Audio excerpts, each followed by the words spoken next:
Come kiss me, honey, honey, me, honey. Come kiss me, honey, honey, for me. It's breakfast with Bob and Michelle. Oh, Poncho Man! We are presented by AA Sports Nutrition. Cliff Bar, Timex, Roca, Tanya Porter Resort, Rudy Project, Slow Twitch, Michelle Vesterby. Yay. One of our favorite people. How are you? Mwah. Another kiss. So good to have you back. How are you? I'm really good, Bob. Thank you for having me again. You are looking as fit as I have ever seen you look. What have you been doing? I mean, you won Ironman Copenhagen under 9 hours. That was just like 7 weeks or so ago. You're having a nice season. Yeah. What have you changed? Because you seem fitter.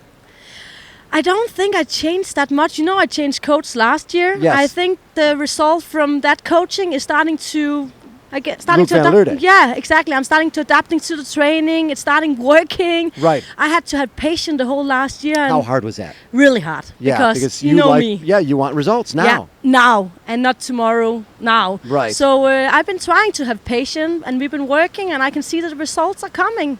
And when did you realize that things were getting better, that the training was working? Was there a workout, or was it just sort of cumulative?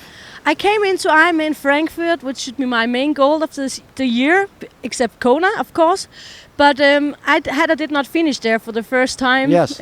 Because of the dehydration. Right. Which I it definitely was very hot there. It was very hot, but Kona is hot, right? Right. So I never tried that before. But coming up to that race, I was feeling really good. I was feeling really fit. I was confident. I had some really good training sessions. I've been training in Belgium with Luke. And yeah, so I was confident, and I could see that the training was starting to work. So when you look at the rest of your season, Copenhagen, and going under 9 hours, that has to make you feel that, okay, if I can go under 9 hours, that everything is working. Yeah, for sure. I had been on that 9 hours before, Yeah. but Copenhagen was just something else because I was alone the whole way. I had to do my own race. I exited the water with another girl, and then I was actually alone on the bike for 180k. I saw 2 age group guys passing me in the end, and that was it. So I just had to find my own rhythm, believe in it. I heard that the girls was getting closer to me halfway during the bike Yes. ride. There was Sonja Tasches and Sophie Gros really getting close to me. But I was just like, keep my pace, do what you have to do. Because Luke wanted me to take Copenhagen as a training ride. Yes. Because Hawaii was the main goal. So, and when you're by yourself like that, then it's a lot of mind games, right? Because Yeah. it's not just racing another woman. You have to stay in the moment the entire time and not let off. And I think I bet you that was a problem for you in the past. Yeah, I don't know if I actually see myself as mentally strong the Yes. whole way. I think that's been my force. When I'm happy, when I'm in the good zone, Yes. I can really perform what people don't think that I can. Because Right. when they see me in training, they're like, oh, Michelle, Yes. she can't do anything. Yes. She's so goofy, Danish, smiling, and what is that? And then when I come to competition, I really can put on that face and push it a little bit extra. So you've had a couple of really good races here. Yeah. Talk about what you learned from, especially the first time when you had really a breakthrough race. I think you were 12th or something Yeah. like that. What when you came away from that race, how did that change your view of yourself? Yeah, so I changed to Ironman distance in 2012, coming Yes. from the ITU background, which wasn't really me. It didn't really suit you, did it? No, I no wasn't. personality, Nah. and then you have to sort of sit in, and it's real tactical. Yeah, it was not really me. It was a tough one, the ITU, because you were just one of a big pack, right? You have to be tactic, you have to be there in the swim. It was stressful. Right. And I just like to enjoy myself as well. And in an Ironman, you just sit there, you do your own thing, you eat a little bit, you drink. Have a and little snack. Exactly. Catered Yeah. workout. People feed you every once in a while. Yeah, exactly. So coming in, doing Ironman, I just felt much more comfortable with Yes. what I was doing. I was really growing with the sport. Before I was like, triathlon, that's fine enough. Now triathlon is my whole life, and I love what I'm doing.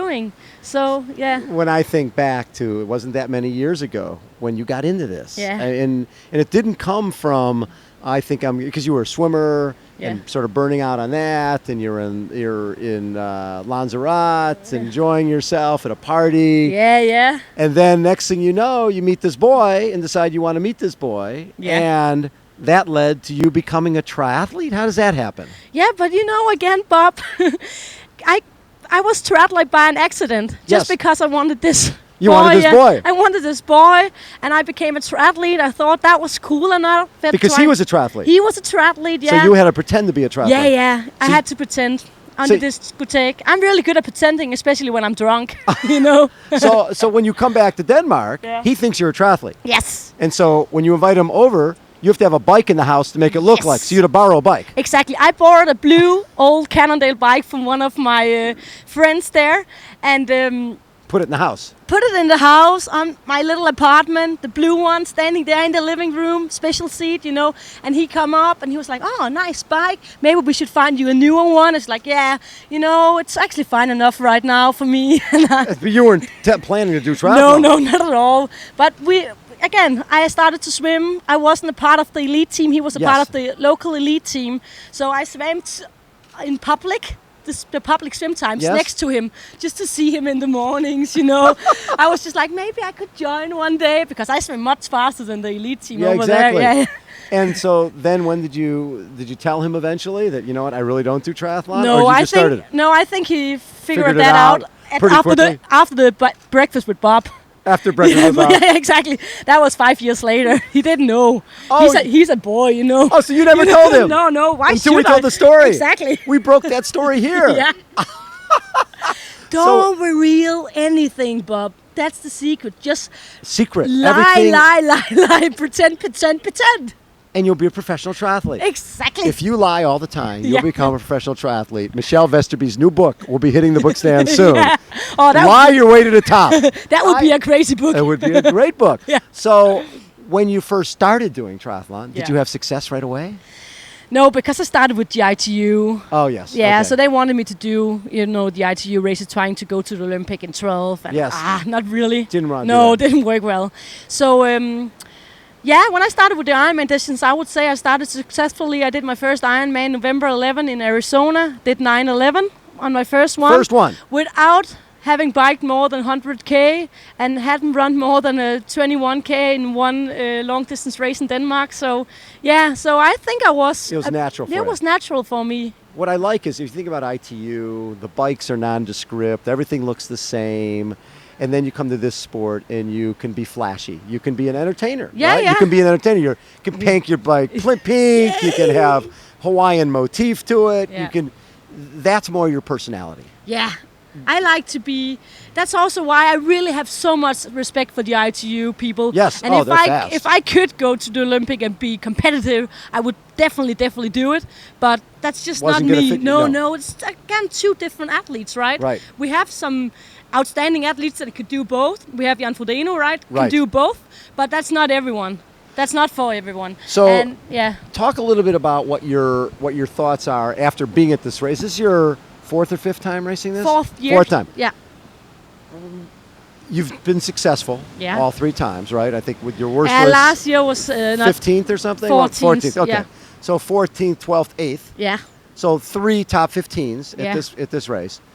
What is it about this course and about this island that suits you? Because something suits you here. Yeah, I love it here. Yeah. To be honest. So Yeah. I did my first one in 12, just coming out of 5 other Ironman long distance in my first year. Wait, you did 5? Yeah, this was my 5. Your that year, fifth. yeah.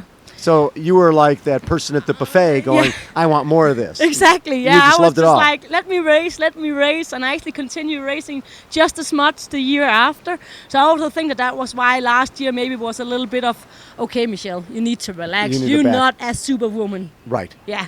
And especially Luke understands that. Yeah, Luke was pretty fragile when he raced. He wanted me to hold back a bit. He didn't want Yes. me to race as much. That was why he only put Frankfurt as the only Ironman last year, Yes. and then focused on Hawaii. Yes. So what I like about here is when you hit the ground from the airplane, you get out, you have this special smell here. Yes. It's wonderful, and it's warm, and you sweat, and just love everything about coming here. I don't know, the course is not really fun. You know, No. you have a choppy swim, but you can see fish and dolphins while you're swimming. That's, Yes, that's pretty good. cool. Yeah, that's yeah, pretty yeah. cool. Yeah. Yeah, yeah. Not that you notice that much Right. during the race, but in the training sessions it's quite fun. The bike ride, you know, you just have 90K out, Right. 90K back Yes. in the lava field, And not a lot of people out there. and not a lot of people exactly. But again, it's just something fascinating. I like that. you have to. There's so many factors in this race. It's not just everyone can train to a certain amount, but performing here, that's something totally different. You look at the start list now, it's just like, oh, sorry, you. I can say that I'm Dane. Yeah, exactly. Yeah, so that's just sweet Yeah. when I say it. Yeah, you have so many good girls that can go to top 10 here. So it's so different and it's so difficult. And oh yeah, you just get excited, right? Well, when you look at that start list that you mentioned, Miranda Carfrey and Daniela Reef. Yeah. And this race is different than any other race because the depth of the women's field is so good.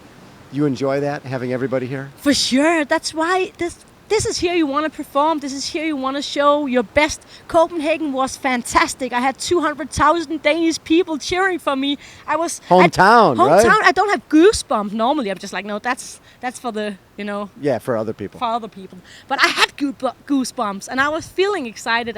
And here, you have the best. This is here you really want to perform. Right. Copenhagen was great, but again, getting here, getting in top 10, that's just like what you want to achieve. As an entertainer, exactly. you want the biggest stage with the biggest lights. Exactly. And you want to be the best. Exactly. Can you win this race? To be honest, no. Ever or this year? This year I cannot win this race. Really? I can. You are so honest. I love that. You told me you're supposed to lie. Normally, what happened with that? I'm actually lying about this. I lied. But there's so many good girls out there. I definitely think that I can be a factor in the top 5. Yes.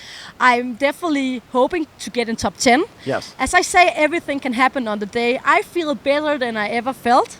I'm actually not allowed to say this. I'm about to. Yes. Sorry. Sorry, Luke. No, I feel really good. Well, and you look stronger than you yeah, ever I'm looked. stronger. Normally, I'm really skinny on Hawaii, but I think I lost some of my bike power like last year. Yes. This year, I feel strong. I feel confident. People can say that 7 weeks is not a long time to recover, but I was back to training again on the Wednesday after the Copenhagen race. Really? And I got some good training session. I trained on Lanzarote. That's something new for me this year. I was on Club La Santa. Normally I'm in Boulder, Right. training in the altitude, but here I was on Club La Santa, And in like the heat with and lot of wind, and it was so warm there. So 3 consistent good weeks, just got all this power in the legs and in the body, and love then that. 2.5 weeks here. So that boy that you liked at the bar in Lanzarote, whatever happened to him? So we got married. You married him? Yeah, I married him. Of course, what to do, I figured out that he was good at doing bikes. Yes. He could, in the beginning, he could swim and he could run and he could bike with me. Not anymore. Not really. He's trying to get back in shape. He's doing his best, Bob. Yes. Today he took his swim feet on. Oh, put his fins on? Me, yeah, so he would join me for the whole swim course. After the first buoy, he was like, "Oh, I think I'm leaving you now." It's just like, "You have fins on, come on." So he also got degraded from being a training bitch. Yeah, now, so he was training bitch. He He's still just bike bitch. Bike bitch, I would not say. He's not even that good at that anymore. No. So he's losing all his job. He was No, bike he got bitch. a new one. What's it? Sonier. He's Swannier. Yeah, Swan. That's difficult. So he's a masseuse? So he's masseusing me. Masseusing me. Can you say that? He's I don't know if I can say that in public. He's masseusing me. That's your new T-shirt. He's getting. Come masseuse me. He's masseuse me. Yeah. I love that. So he's allowed to do that. He can masseuse you. Yeah, he can do that. That's also the only time he's allowed to touch me because I'm in training, right? You're in training. None of that other stuff. I'm tired. You don't need any of that stuff. No. Ah, poor guy. Oh, man. Oh, man. Poncho Man. Here he comes. Again, we are brought to you by ES Sports Nutrition, Cliff Bar, Timex, Roca, Tanya Pura Resort, Rudy Project, Slow Twitch, and our favorite girl, Michelle Vesterby. How about a round of applause? Poncho Man takes us out. Breakfast with Bob. Chee-hoo. Yeah.